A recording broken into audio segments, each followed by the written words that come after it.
In today's video, I'm going to teach you how to find and fix uncategorized transactions in QuickBooks Online.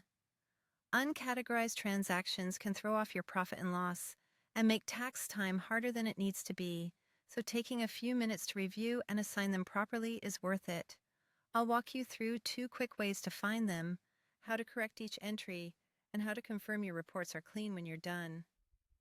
First, let's use the profit and loss report to locate problem entries. Open reports, then search for profit and loss and open it.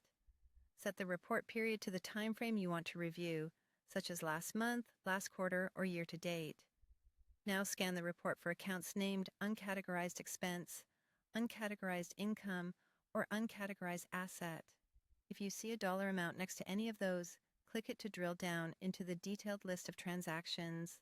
This view shows you exactly which entries need attention, all in one place, and keeps your review focused on the correct time period. If you prefer another route, use the chart of accounts. Click the settings icon and choose chart of accounts. In the list, look for uncategorized expense or uncategorized income. Click View Register for the account you want to review.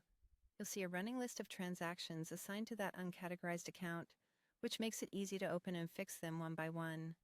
Now let's correct the entries. Click a transaction to open it. Sign the appropriate expense account or income account so the transaction lands in the right spot on your profit and loss. If it relates to a specific vendor or customer, add that as well to improve your reporting and history.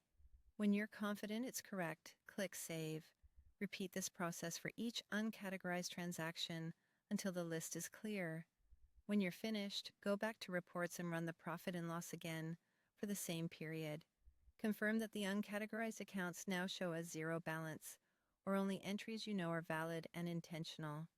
A few important notes before we wrap up. Uncategorized transactions often come from bank rules, bank feeds, or manual entries that weren't fully assigned, so build a habit of reviewing them regularly. Always clean these up before month end or tax time to avoid surprises. And don't delete transactions unless you're certain they're duplicates, because deletions change your records and audit trail. That's how you find and fix uncategorized transactions in QuickBooks Online. Keeping these tidy ensures your reports are accurate, reliable, and ready for review.